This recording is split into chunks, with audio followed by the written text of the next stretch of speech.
buenas tardes, bienvenidos a Conexiones. Es miércoles 24 de enero de 2018. Un abrazo fraterno a usted que nos acompaña a través de la señal abierta de Canal 23 en los 4 departamentos de la zona oriental de nuestro país, también a quienes nos sintonizan por los servicios de cable de Tigo y Claro a nivel nacional. Nos encuentran en las plataformas digitales, estamos en el fanpage de TVO Canal 23, también en la plataforma Periscope en Twitter. La tercera opción, descargar desde su smartphone la aplicación TVO Canal 23 y nos acompaña en cualquier país en el mundo. Dos números tendremos habilitados para que ustedes participen: 2263-0023, 2264-9179, está apareciendo en pantalla ahora mismo. Antes de presentar a nuestros invitados de esta tarde, quiero mostrarles los temas más importantes que han estado en agenda de los medios de comunicación y también en redes sociales. Lo que tenemos ahora mismo en pantalla, se los mostramos.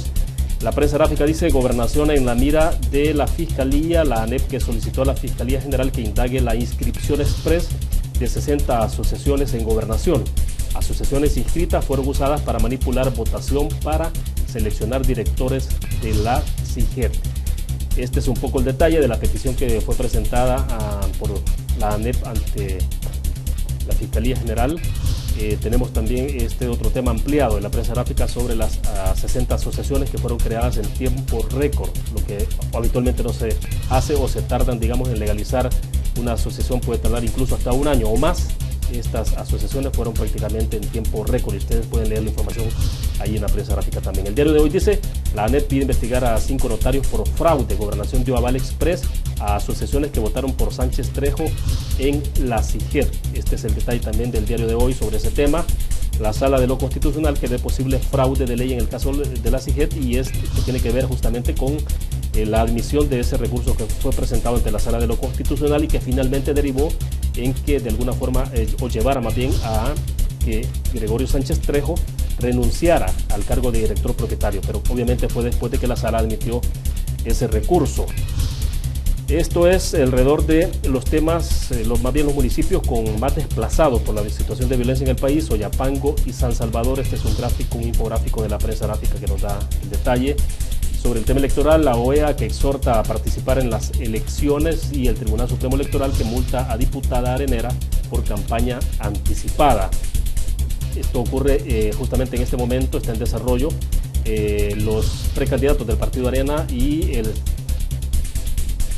señor Interiano, que están prácticamente de gira por Washington, se han reunido con algunos congresistas, con representantes de congresistas, de senadores, con la comunidad de compatriotas en ese país también, para abogar por una alternativa migratoria ante la cancelación del programa de protección temporal TPS. Este es un comunicado de una cantidad importante de abogados reconocidos en el país que están dando respaldo al presidente del Centro de Estudios Jurídicos, Humberto Sáenz, por una cantidad de señalamientos, algunos sobre todo que consideran calumnias, en términos de que supuestamente Humberto Sáenz ofreció dinero a algunas gremiales en el marco del proceso de elección de precandidatos a magistrados de Corte Suprema de Justicia. Este es un comunicado de respaldo entonces a Humberto Sáenz. Diario El Mundo dice: precandidatos del FMLN piden elección interna a Jesús Martínez y Oscar Ortiz, que coincidieron en demandar un proceso democrático al FMLN para elegir al candidato presidencial de 2019. Este es el tema, los aspirantes presidenciales que piden más democracia, y concretamente quien lo está pidiendo sobre todo es Oscar Ortiz, el actual vicepresidente que quiere participar. Y esta pancarta que se colocó justamente ahí donde está la tumba de Chafik Handal revivió otra vez el tema del antiimperialismo dentro del FMLN. Esta foto, por ejemplo, dice: el 70% de las personas dicen que no creen y no confían en las encuestas que se publican en tiempos electorales. Lo dijo Medardo González parado en esa tarima. Este es un tuit de FMLN oficial, y al fondo atrás está una pancarta que dice: la solidaridad con la lucha del pueblo hondureño, Yankees go home. Eugenio Chicas decía más tarde, y lo retomaba el EPG Política en la prensa gráfica, decía que el partido no se hace cargo de la pancarta con el mensaje Yankees go home y que no sabe quién la puso. Obviamente estamos hablando que esa pancarta está ahí en el marco de la conmemoración de la muerte de Chafik Handal. El FMLN que pide votar por bandera para favorecer a la cúpula. Este es el detalle de lo que las declaraciones que están dando dirigentes del FMLN y que están solicitando a su base a que vote por bandera y no por rostro. Una caricatura de diario El Mundo justamente tiene que ver con el tema de la campaña interna en el FMLN. En sí, obviamente ahí ya ve la figura de Jesús Martínez y una señora que dice, ¿y Óscar Ortiz? ¿Go home? Es una pregunta. Pues bien, esto ha ocurrido hace algunas horas atrás en las noticias internacionales. Lula, que perdió la apelación del juicio por corrupción, y no solo lo perdió, sino que los tres magistrados que ven este caso ratificaron la condena y además aumentaron de 9 a 12 años la condena para Lula da Silva. Este es un poco los cables internacionales, por ejemplo AFP, que está mostrando un poco la cronología de hechos de acusaciones contra Lula da Silva y qué es lo que lo llevó entonces a la inminencia de estar en la cárcel durante 9 años. Inmediatamente en nuestro país, el FMLN subió unos tweets en donde dice, estamos contigo, así lo expresan diputadas y diputados del FMLN desde El Salvador, solidarios con el exmandatario brasileño Luis Ignacio Lula da Silva. Esto es lo que está pasando en el FMLN. Mientras tanto, el Partido Arena, que sigue de gira por Estados Unidos, por Washington, donde se está reuniendo con equipos de congresistas, senadores, justamente para abordar el tema del TPS. Estas son las imágenes que han llegado de manera oficial del partido de oposición Arena. Pues bien, queremos agradecer esta tarde que nos acompaña en nuestros estudios Adela Lemus. Ella es integrante de la Red Latinoamericana de Jóvenes y está por segunda vez Adela con nosotros. Gracias, Adela, por acompañarnos. Bienvenida. No, gracias nuevamente por la invitación. Estamos muy contentos de estar aquí y poder hablar sobre temas importantes de país. Bueno, y justamente el miércoles lo estamos dedicando, digamos que sería como un segmento especial de Conexiones, Los Jóvenes Hablan. Y ahora entonces por eso tenemos a los jóvenes. Ustedes han visto desde noviembre para acá estamos haciendo ese esfuerzo porque todos los miércoles nos acompañen jóvenes que puedan dar opinión sobre cómo ven el país. Ya no hablamos del futuro, ¿no? Porque finalmente es el presente que tenemos en este país de lo que estamos viviendo. Nos acompaña también Eduardo Rosales, que es también vocero de Somos Paz. Eduardo, bienvenido, un gusto. Gracias, William, por el espacio y agradecerte también por este segmento que en un país tan politizado, en el que los jóvenes tienen poco acceso, es un privilegio pues estar acá compartiendo opinión también junto a Adela. Bueno, perfecto. Antes de entrar en materia, recordarles a ustedes nuestro patrocinador de colecciones, Almacenes Bomba, la explosión de precios bajos, con 19 sucursales en todo el país. Las encuentra usted en el occidente, Santa Ana, Aguachapán, Sonsonate, la zona central para Central, San Salvador, Santa Tecla, Plaza Merliot, Plaza Mundo, Chalatenango, San Vicente, Zacate, Coluca y Sensuntepeque. En el oriente del país, desde luego, en San Miguel Centro y Metro Centro, Usulután y San Francisco Gotera. Pues bien, son varios temas que tenemos en agenda, a ver si avanzamos con el tiempo y si nos alcanza también, ¿no? Porque sí me interesa iniciar con ustedes haciendo un poco de reflexión sobre elecciones para diputados y alcaldes del 4 de marzo. ¿Hay que votar? Digo, la pregunta puede resultar como una respuesta obvia, ¿no? Pero la estoy haciendo justamente, Adela, para comenzar contigo, porque Nayib Bukele dijo en San Francisco Gotera, exhortó a la población a no ir a las urnas. Justamente después se explicó que era porque tampoco él va entonces como candidato a diputado o alcalde y está pensando en la presidencial, pero dijo que se abstuvieran. Entonces por eso pregunto, ¿hay que ir a votar o no hay que ir a votar o qué hay que hacer con el voto? No, claro que hay que ir a votar. De hecho, la invitación que muchas organizaciones juveniles y la ciudadanía estamos haciendo es que a la gente vaya y haga efectivo ese derecho ciudadano que tenemos de elegir a nuestros funcionarios. Obviamente, una de las grandes críticas y desencantos que sale en esta época es que la oferta pues no es la que queremos, que los candidatos, muchos que van a la reelección, pues llevan años ahí y todas las campañas vuelven a prometer lo mismo. Pero yo creo que al final, si nosotros queremos cambio, tenemos que apostarle a gente nueva, evidentemente verificar las propuestas que llevan los candidatos, involucrarnos y fiscalizarlos. Yo creo que también es un irresponsable de los funcionarios públicos invitar a la gente a no ir a las urnas. Yo creo que al contrario, la invitación tiene que ser a que la gente se acerque este 4 de marzo, participe y haga efectivo este derecho ciudadano que tenemos. Perfecto. Eduardo, ¿tu primera aproximación sobre esto? El país en específico considero que no posee la suficiente madurez política para poder utilizar el voto nulo. Si bien es cierto, es una manera de protestarse, manifestarse pacíficamente, están en toda su libertad, pero más allá del no ir a votar, considero que los ciudadanos tienen que elegir a personas que realmente les interesen. Lo que pasa es que los salvadoreños no estamos acostumbrados a tener buenos políticos, pero en política no existen los buenos políticos, existen intereses. Entonces, los ciudadanos, los salvadoreños, los jóvenes, debemos votar por aquellos en los cuales nosotros nos sentimos representados. Yo he escuchado muchos salvadoreños que dicen, yo no voy a ir a votar, pero cuando les preguntas, ¿vos sabés qué candidatos van por tu departamento? Ellos ni saben.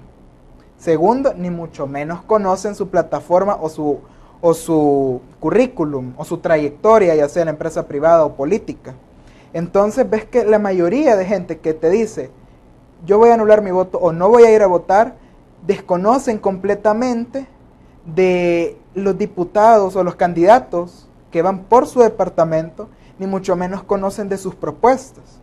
Entonces creo que ahí va como una hipocresía también de la población que se queja, pero también no hace su esfuerzo en investigar acerca de las plataformas, de las trayectorias de esos candidatos. ¿Me entiendes? Ahora bien, hay un punto que me interesa indagar con ustedes, y es hasta dónde, por ejemplo, se puede tener un nivel de confianza en el Tribunal Supremo Electoral como árbitro de este proceso, ¿no? Se confirmaba esta semana, por ejemplo, de parte de los magistrados, del magistrado presidente Julio Olivo decía que más o menos se esperan unos 2.000 observadores en el contexto de esta elección, pero el tema es, con todo lo que ha venido ocurriendo en el Tribunal Supremo Electoral en atrasos, un poco las acusaciones, señalamientos, denuncias, hasta dónde, digamos, podemos tener la posibilidad de contar con un árbitro que esté a la altura del evento electoral del 4 de marzo. Adela.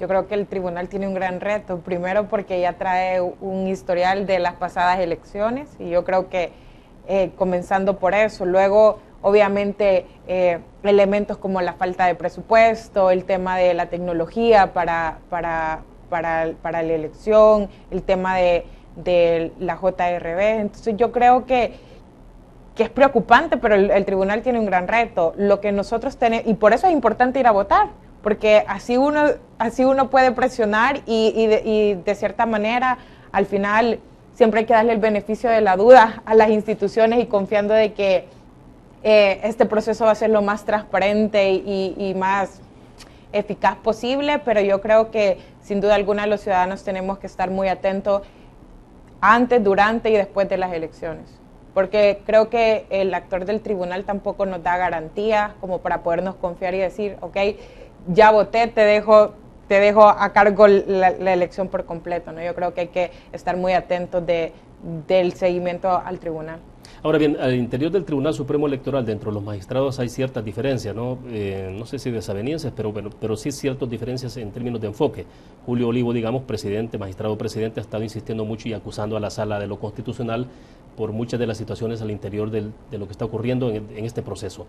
Obviamente el resto de magistrados o guardan silencio o dicen, no, miren, nosotros no compartimos ese planteamiento. Pero eso, ¿hasta qué punto se puede traducir, digamos, en un desaliento o puede traducirse en una especie de mal augurio sobre este evento electoral?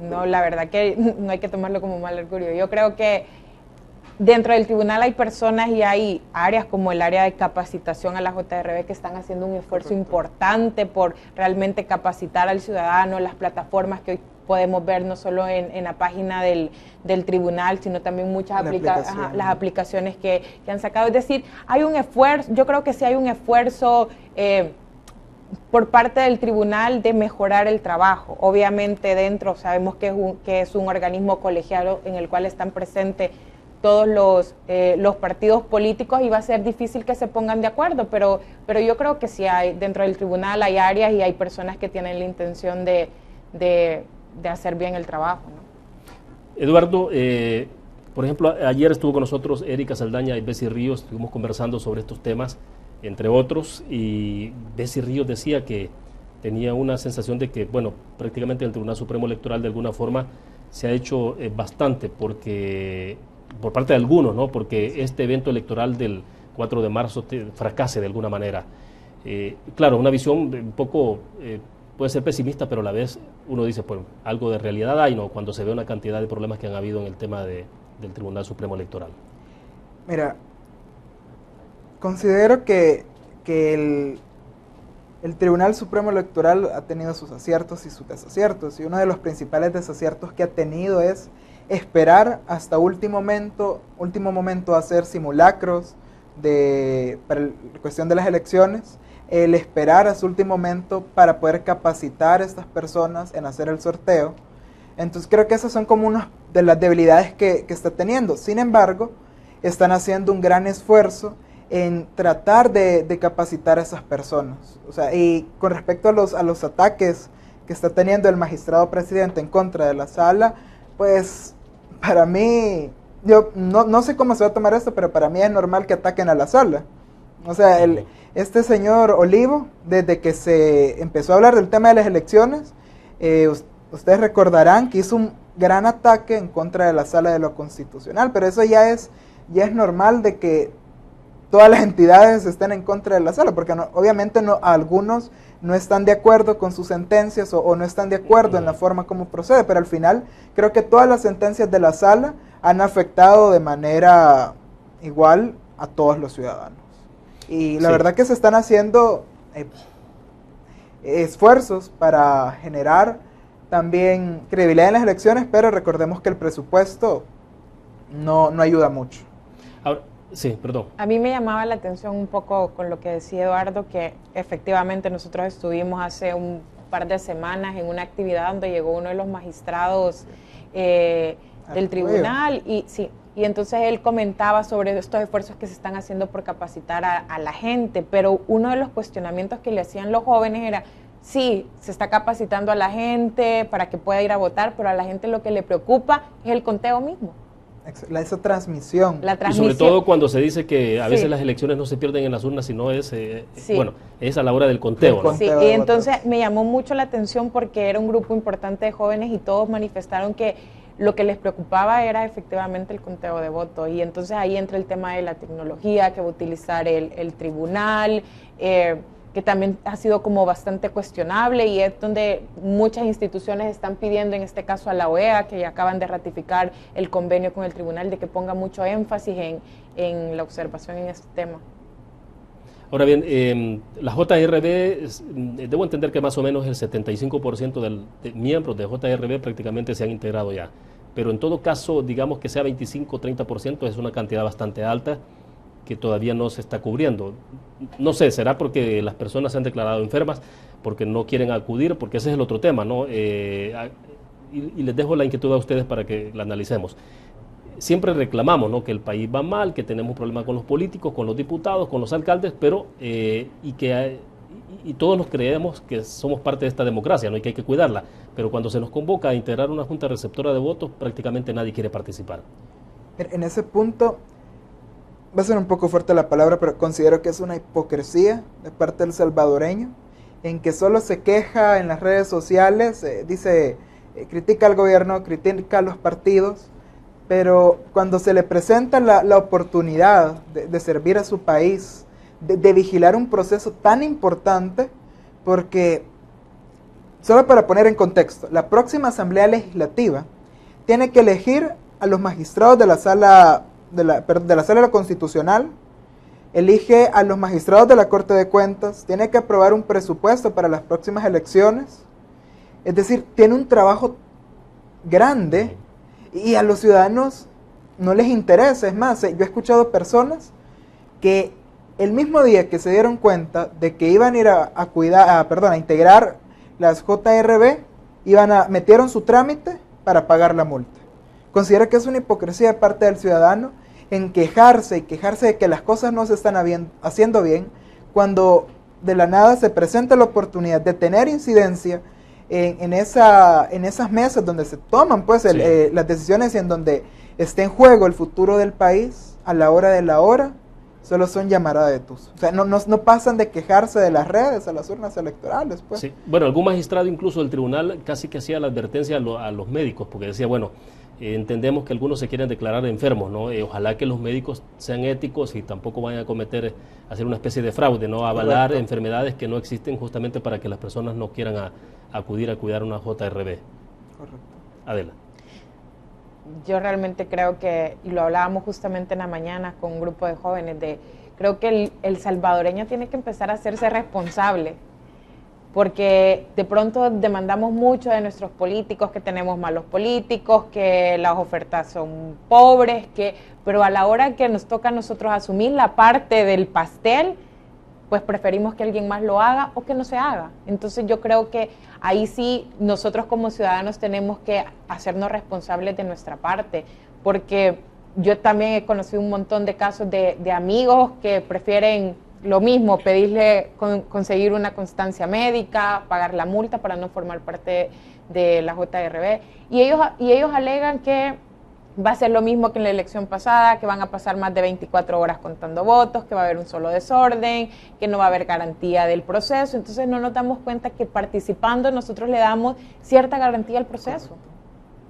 Ahora bien, lo que viene de elecciones, bueno, Eduardo de alguna forma ya lo asomaba, ¿no?, en el análisis, es estratégico porque esta Asamblea Legislativa, que se configura a partir del 4 de marzo, tiene muchas responsabilidades en sus manos.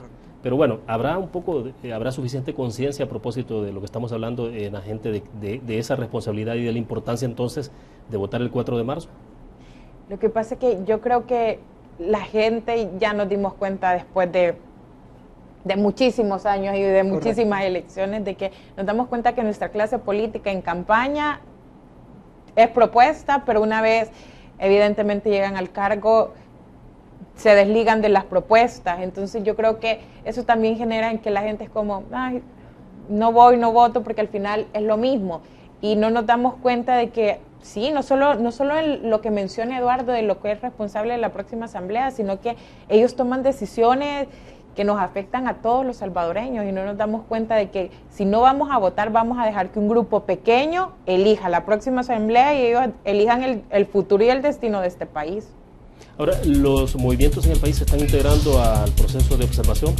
Sí, nos estamos integrando, y de hecho vamos a iniciar en los próximos días una campaña para motivar a que la ciudadanía y particularmente los jóvenes vayan a votar este 4 de marzo. Perfecto. Debo hacer la primera pausa comercial. Les recuerdo a ustedes nuestro patrocinador de conexiones, Almacenes Bomba, la explosión de precios bajos con 19 sucursales en todo el país. Usted las encuentra en el occidente, en la zona central para central y el oriente de El Salvador. Regresamos.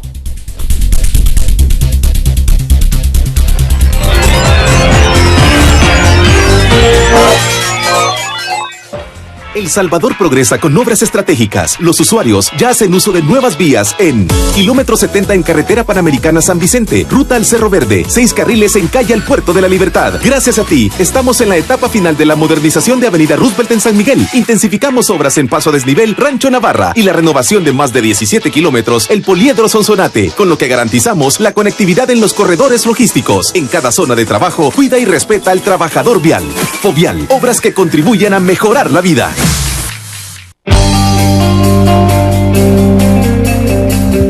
Hola, mi nombre es María José Aguilar, tengo 19 años, estudio educación inicial y parvularia, formo parte del Team Aves desde que inició.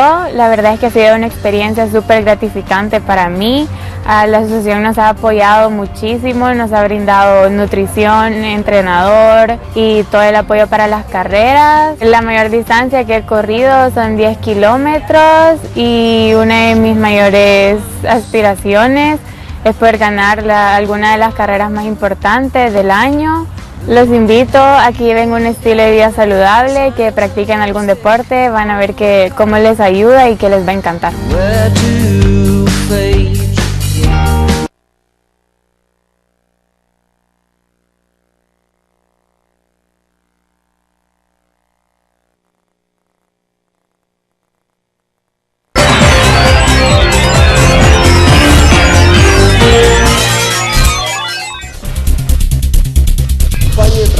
En vivo de la ciudad capital, San Salvador. Adela Lemus de la Red Latinoamericana de Jóvenes y Eduardo Rosales de Somos Paz está con nosotros en nuestros estudios. Dos números están habilitados, 2263-0023, 2264-9179, para que participen con el comentario o la pregunta para nuestros invitados. Para ir cerrando un poco sobre el tema estrictamente electoral, el presidente de la República entonces vetó el decreto legislativo que fue aprobado sin los votos del FMLN, y un poco se anticipaba ese escenario para la utilización del DUI vencido en elecciones del 4 de marzo. Adela, ¿implicaciones que pueda tener esto o no? Yo creo que, y lo hemos visto, todos los partidos han manifestado que creen que fue un error del presidente haber vetado esta ley.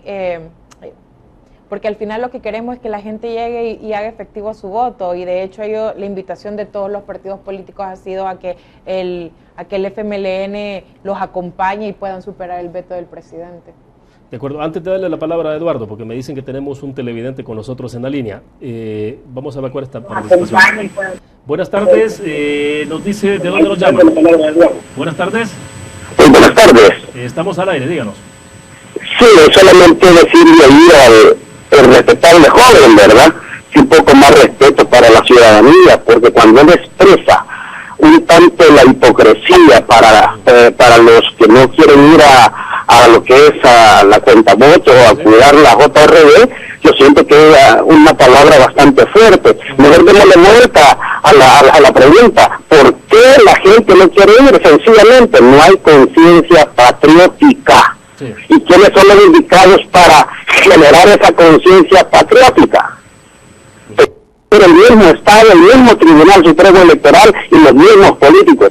¿Cree usted de que se siente alegre la ciudadanía de ver y pensar de que se mueven de San Salvador para San Miguel 5,000 votos y que alguien les esté gobernando allá en San Miguel? Yo no soy de San Miguel, pero me imagino yo que ha de ser incómodo que esté gobernando a alguien que no ha sido elegido en este caso por el pueblo, en este caso por el municipio. Entonces, eso, en vez de generar confianza, genera desconfianza. Invitarle al joven y a la señorita, felicitarla por su exposición, pero invitarle al joven, ¿verdad?, de que un poco más de respeto para la ciudadanía. Bueno, gracias a usted por la participación. Ya tendrá el espacio, Eduardo, para explicarnos un poco, porque también dijo, ¿no?, que era una palabra fuerte, pero porque me interesa que hablemos, Eduardo, sobre la parte hay una especie de círculo vicioso en esto, ¿no? No participo porque los otros son malos o no me representan, y entonces se siguen eligiendo a los mismos. Pero bueno, nos explicarás después. No sé si tenemos a alguien más con nosotros. Va. Entonces, por la alusión directa, Eduardo. Bueno, perdón si la persona se dio por aludida por el comentario. No sé. Lo que sucede, estimado, que a veces los ciudadanos manejamos como un arma de doble filo. Nos quejamos, pero tampoco no hacemos nada al respecto. Yo a los jóvenes, cuando me preguntan sobre este contexto, yo siempre les digo, los jóvenes no tienen que esperar a que les den las cosas ya resueltas. En este caso yo cambio la palabra joven. Los ciudadanos, los salvadoreños, no tienen que esperar a que les den las cosas ya resueltas. No solo deben quejarse, sino que deben adentrarse al problema y hacer algo al respecto. ¿Por qué? Porque si me quedo aquí parado o sentado diciendo que los partidos políticos hacen nepotismo o hay coteo partidario o cualquier otra cosa y denuncio el problema, pero cuando se me presenta la oportunidad de cambiar las cosas, me quedo hasta ahí, entonces ¿para qué abro la boca? ¿Para qué emito mi opinión? Eduardo, entonces, ¿en qué momento, perdón, se rompe esa especie de círculo vicioso? Ese círculo vicioso... Justamente porque el televidente tiene razón en términos de decir, bueno, si es que lo que pasa es que los políticos que tenemos están haciendo tan malas cosas que entonces desencantan a la gente, y es una pregunta válida. Claro, pues, y totalmente. Pero entonces, ¿cómo romper ese círculo para que entonces también la gente se sienta un poco estimulada? Correcto. Vaya. Primero, hay que identificar a los populistas y demagogos de primero. Ya Adela lo decía, que cuando los políticos o candidatos están en épocas de campaña, prometen y hasta prometen cosas que son incumplibles. O sea, entonces primero empezar a identificar, luego analizar a aquellas personas que prometieron ciertas cosas y revisar su trabajo durante esos 3 años o el tiempo en el que estuvieron en el cargo público y evaluar. Eso era... Cuando son las elecciones, usted tiene la oportunidad de hacer cosas. Primero, votar, o mejor dicho, contratar al funcionario para que le represente. Y otra es depurar. Depurar a aquel que no le ha parecido cómo ha trabajado o que no le ha sabido representar sus intereses.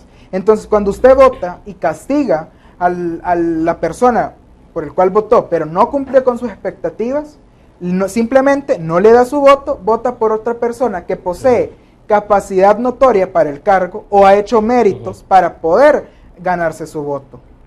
Por eso al inicio yo comencé con la siguiente frase: el país, El Salvador, no tiene la suficiente madurez política. ¿Por qué? Porque cuando se presenta la oportunidad de cambiar o de ser protagonistas de ese cambio de paradigma, los salvadoreños no vamos a votar. Y el voto es el principal derecho y el deber, es una manera que nosotros tenemos de ser patria. De acuerdo. A ver, Adela, ¿cómo estimular al votante que vaya a las urnas cuando hay esa sensación, esa frustración, digamos, en el país? Mire, yo quizás aquí voy a hacer como, les voy a decir a los televidentes un ejercicio que lo hago porque el tema del desencanto también nosotros lo vivimos y yo hice como el ejercicio de revisar los candidatos por San Salvador y luego decir, oye, ¿y por quién voy a votar, verdad? Pero primero, votar por personas que no tengan más de 3 periodos en asamblea. Yo creo que ahí... Pero ahí, ¿por qué? Es decir, porque si alguien está haciendo bien su trabajo, aún así... Porque yo creo que también es una manera de renovar y de evitar que estos cargos se vuelvan fuentes de enriquecimiento para los funcionarios, que es una de las cosas que la gente también le achaca, que llegan a su puesto y es decir, quererse atornillar en el puesto y para siempre, ¿no? Entonces a mí me parece que también estar cambiando el poder llevar integrantes nuevos a la asamblea nos va a permitir que esta también sea mucho más transparente.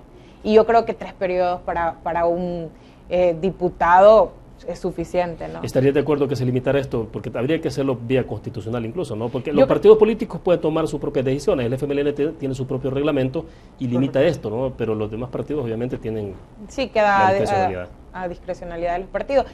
No sé si lo adecuado sería que se legisle sobre eso, pero yo creo que también al final esto es como una práctica de transparencia de los mismos partidos, ¿no?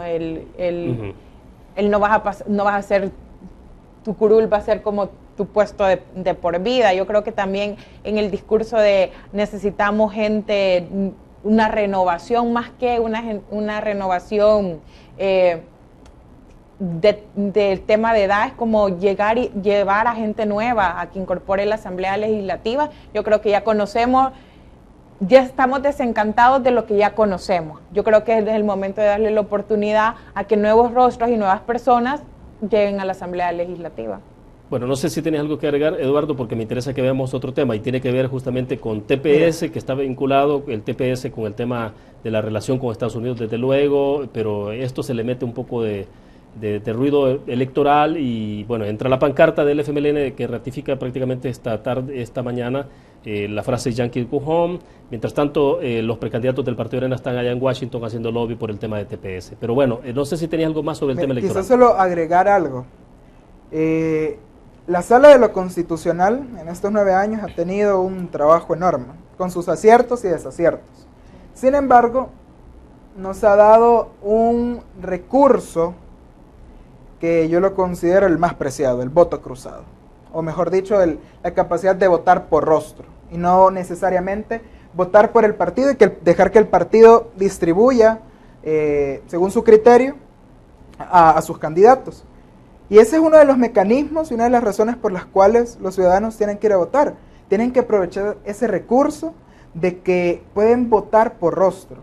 Si ustedes, por ejemplo, no les simpatizan todos los 20 candidatos de un partido político, solo vote por uno. O solo vote por aquellos en los cuales usted se siente representado. Pero debemos aprovechar esos mecanismos.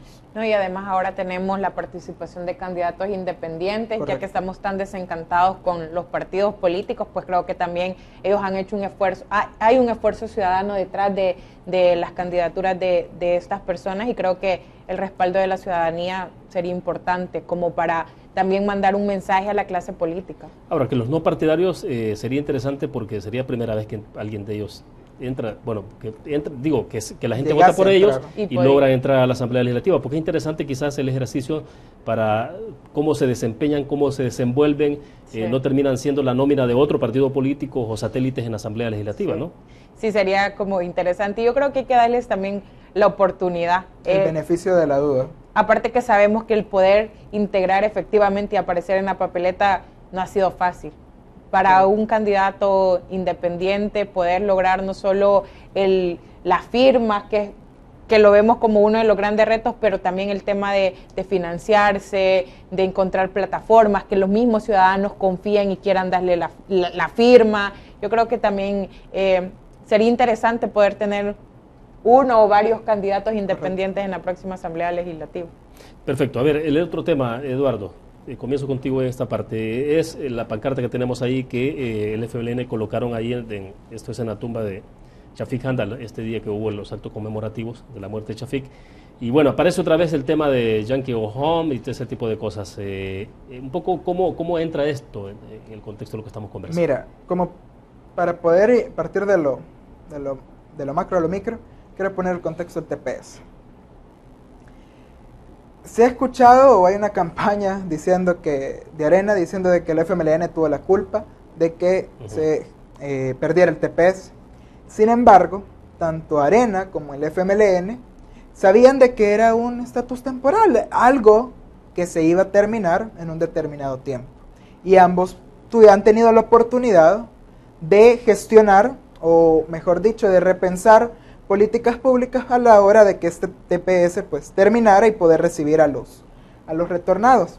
Ahora bien, creo que el FMLN desgraciadamente no ha sido congruente con sus acciones, es decir, evaluando la situación en la que se encontraba el estatus y realizar alguna serie de acciones que, bueno, ustedes se recordarán, Donald Trump a través de su representante, una de la ONU, si no me equivoco, dijo de que ellos iban a empezar a tomar nota de aquellas personas o países que no votaran de acuerdo a la línea de ellos.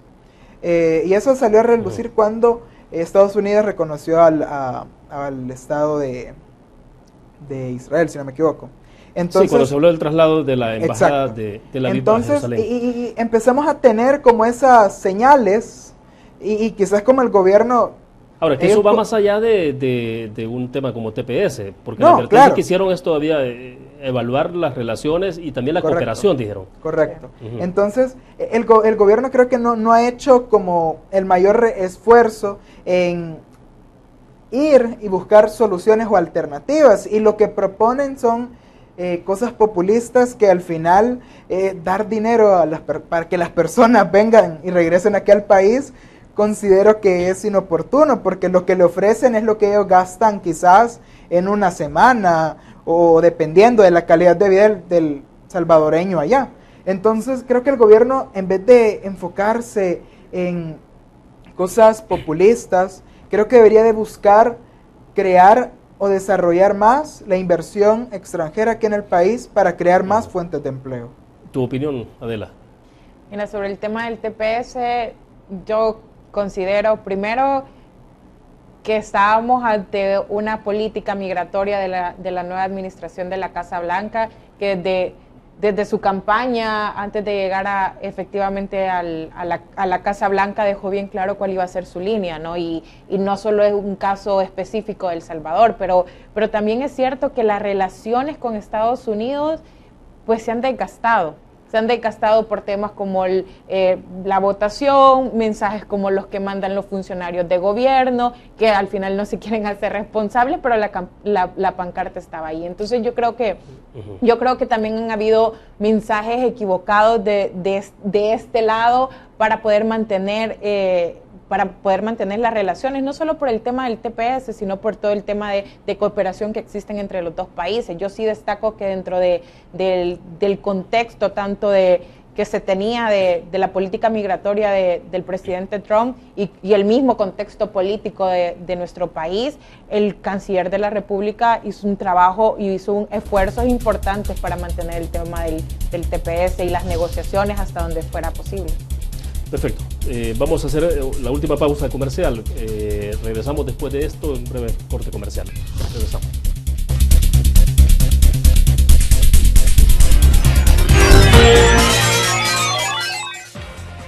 El Salvador progresa con obras estratégicas. Los usuarios ya hacen uso de nuevas vías en kilómetro 70 en carretera Panamericana San Vicente, ruta al Cerro Verde, 6 carriles en calle al Puerto de la Libertad. Gracias a ti, estamos en la etapa final de la modernización de Avenida Roosevelt en San Miguel. Intensificamos obras en Paso a Desnivel, Rancho Navarra y la renovación de más de 17 kilómetros, el Poliedro Sonsonate, con lo que garantizamos la conectividad en los corredores logísticos. En cada zona de trabajo, cuida y respeta al trabajador vial.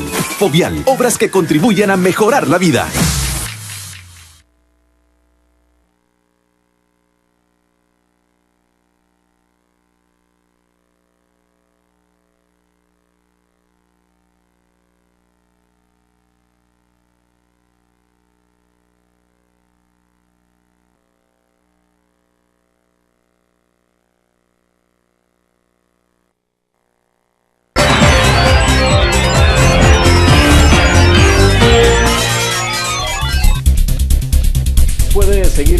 participando si lo desea. Tenemos habilitados dos números, 2263-0023, 2264-9179. A ver, hay varios temas en agenda, pero vamos a tratar de avanzar, porque este es un tema internacional que tiene resonancia a nivel latinoamericano, ¿no? A nivel mundial incluso. Y es el caso de Lula da Silva, que fue condenado, ¿no? por todo ese tema que tiene que ver con Odebrecht, la corrupción en Odebrecht, y apeló. Y entonces 3 jueces este día por unanimidad dijeron, bueno, ratificaron la condena, pero no solo eso, aumentaron de 9 años que tenía de condena, le aumentaron a 12. Es decir, le pusieron 3 años más. Lo que tenemos acá en pantalla, a ver si los amigos de producción me ayudan, esto es lo que ha ocurrido en las últimas horas, lo que tenemos ahí de esa apelación. Por ejemplo, es un poco sobre el hilo, digamos, cronológico de los hechos que fueron ocurriendo alrededor de esa condena para Lula da Silva en Brasil. Pero este caso ha sido ratificado, insisto, los 3 jueces dijeron hubo corrupción, hubo delitos, por lo tanto la condena procede, y no solo eso. Entonces, en lugar de 9 años, dijeron tiene que llevar 3 años más de condena. Y lo que tenemos inmediatamente fue la solidaridad del FMLN, lo mostrábamos al inicio, donde los diputados, los legisladores, la cúpula del FMLN está diciendo que se solidarizan con el ex mandatario brasileño Luis Ignacio Lula da Silva. Pues bien, la opinión de ustedes, Adela, ¿cómo este tema, porque tiene resonancia al final latinoamericana? Mira, yo creo que primero todos abogamos a que hay que dejar que las instituciones funcionen. En este caso, él se sometió al proceso correspondiente en su país y ya obtuvo una respuesta ante eso, y yo creo que es lamentable que diputados del FMLN, a pesar de saber y estar conscientes que él se sometió a un proceso en el cual tuvo todas las garantías que el sistema le daba para poder defenderse y demostrar en este caso su inocencia, y no fue este el caso, ellos manden mensajes como este, ¿no? Porque yo creo que el tema de la transparencia a nivel latinoamericano es uno de los puntos más fuertes que estamos viendo, no solo por las repercusiones que tiene a nivel político, sino a nivel de ciudadanía y todo lo que se deja de percibir como país por los temas de corrupción. Eduardo. Mira, creo que es preocupante porque estos son los modelos que persigue el gobierno oficial. Lastimosamente no, porque si hablamos esta situación tiene dos cosas buenas. Una, pues que nuestro gobierno toma de modelo y lo apoya, y la otra es que hubo un proceso, como ya lo decía Adela, que tuvo todas sus garantías para poder defenderse durante este proceso de juicio, pero al final fue encontrado culpable por un delito. Eso significa pues que habían pruebas que respaldaban.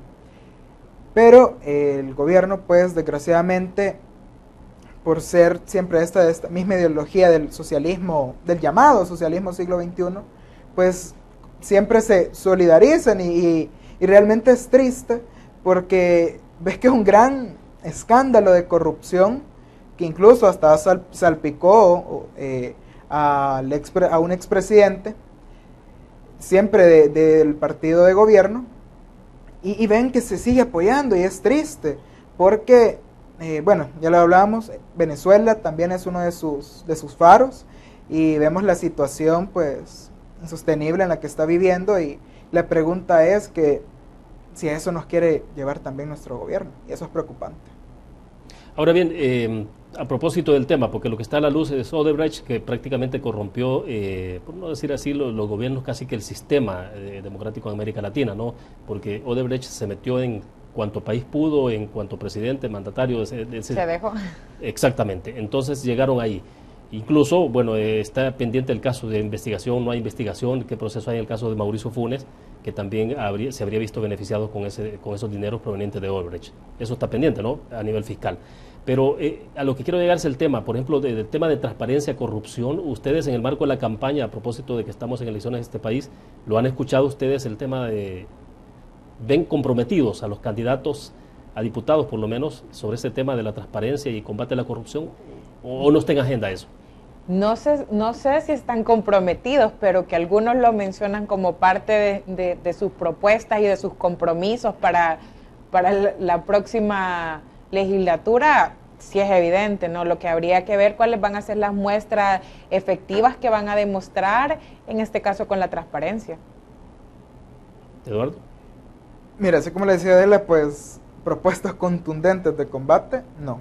Pero se escucha entre algunos candidatos, pues que van a incluir la rendición de cuentas a la ciudadanía, lo cual podemos decir que son pequeños pasos, pero al final son acciones concretas que pueden ayudar a la lucha frontal contra la corrupción. Pero ya que estamos mencionando esa parte, me parece interesante también que nadie de los candidatos habla acerca de una ley de servicio público, función pública, que al final eso también ayuda a hacer una lucha cara a cara en contra de la corrupción.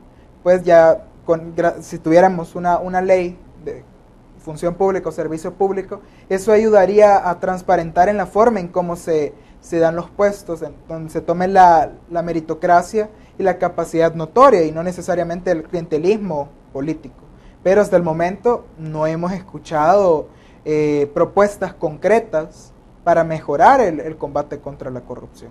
Entiendo que el subsecretario de Gobernabilidad en su momento, con la administración de Funes, Morales Carbonell, si no me recuerdo, trabajó una propuesta de la función pública, un anteproyecto de ley, ¿no? Pero de eso no sabemos absolutamente nada. De hecho, hay 2 anteproyectos en asamblea. Uno sigue en la Comisión de Trabajo, pero no baja de la Comisión de Trabajo, la otra sigue en correspondencia. Y actualmente ninguno de los candidatos, ni de los candidatos nuevos, están hablando o ponen en sus plataformas legislativas una ley que regule la función pública. ¿Por qué? Porque al final, pues, creo que es un tema que debería de interesar a los candidatos, porque eso permitiría mejorar la eficiencia y la eficacia en la calidad de los servicios que tiene acceso a la ciudadanía. Adela, ¿esto evitaría una ley como esta? ¿Evitaría, por ejemplo, entonces convertir el gobierno, por decirlo así, en un coto de caza, es decir, de que sea un centro neurálgico de una casa generadora de empleo, pero con una función estrictamente política o electoral incluso? Sí, yo creo que ayudaría muchísimo en el tema de transparencia. Ahorita que estábamos hablando de los candidatos, se me vino a la mente que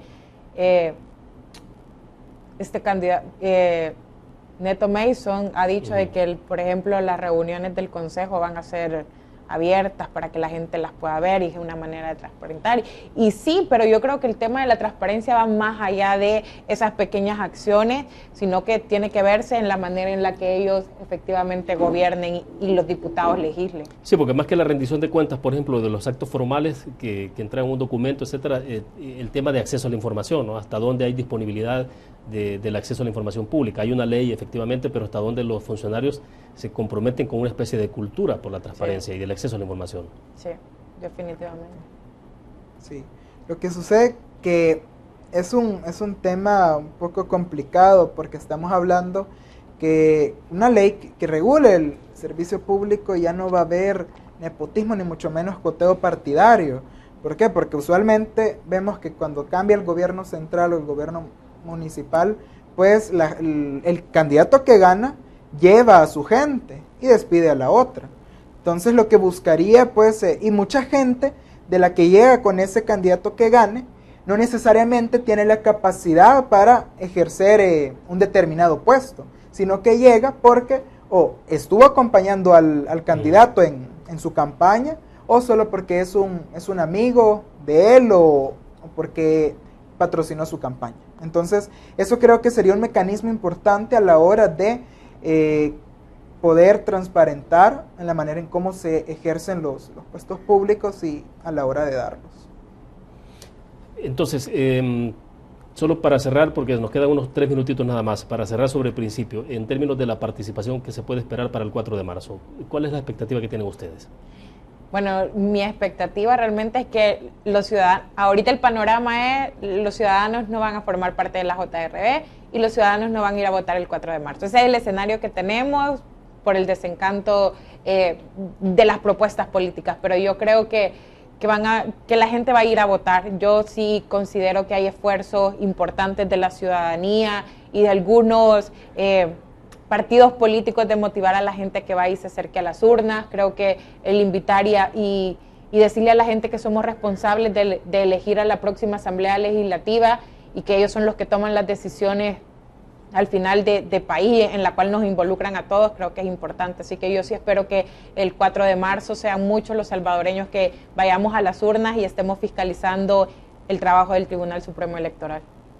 Eduardo. Yo quizás, lejos de tener una expectativa, porque yo más bien veo convertir en una realidad de que los ciudadanos iban a ir a votar y que sí iban a ir a integrar esas JRB. Lejos de eso, yo quiero hacer una reflexión. Los ciudadanos no tienen que esperar a que las cosas se les den ya resueltas. Tienen que ser parte de la solución, más no del problema. Tienen que estar dispuestos a hacer antes que exigir. Si entre los salvadoreños somos el motor productivo de esta nación, somos la espina dorsal, porque estamos llenos de emprendedores. Pero aquellos salvadoreños que son más inteligentes deben levantarse y hacer algo al respecto. Tienen que ser parte de la solución y no del problema. Yo sé que muchos problemas como la corrupción, el nepotismo, el populismo han doblegado esta nación. Sin embargo, es deber de los ciudadanos y nuestro derecho de ser los protagonistas de este cambio de paradigma. Y es interesante, ¿no? Porque tenemos elección presidencial para el siguiente año. Sí. O sea que tendremos más campaña, termina prácticamente si seguimos en campaña. Somos el país de las campañas, vivimos en campaña todo el tiempo. Porque también después de las elecciones del 4 de marzo sabemos que van a las internas los partidos políticos para poder elegir a sus candidatos presidenciales y después de eso nos vamos de corrido para 2019. Y será un tema que vamos a dedicarle varios espacios también para que lo platiquemos más adelante, ¿no? Porque la elección de candidatos a la presidencia es otro tema que ya está en agenda. Sí, o sea, incluso antes que lo de diputados y alcaldes. Pero bueno, se nos fue el tiempo. Gracias, Adela, por acompañarnos esta tarde. Muy gentil. No, gracias a ti por la invitación. Siempre es un gusto estar aquí. Perfecto. Gracias, Eduardo. Gracias, Will. Y de verdad que te agradecemos el espacio porque son pocos los lugares en donde llevan a jóvenes también a expresar nuestra sentir en relación al contexto social. Bueno, y esperamos la participación de ustedes en adelante. Gracias. Bien, terminamos de esta forma Conexiones. Gracias a ustedes que nos acompañaron. Nos vemos mañana, 5 de la tarde en punto. Estará con nosotros Jorge Dabú, expresidente de ANEP y representante de DECIDE. Obviamente el tema es estrictamente electoral y político en nuestro país. Buenas tardes.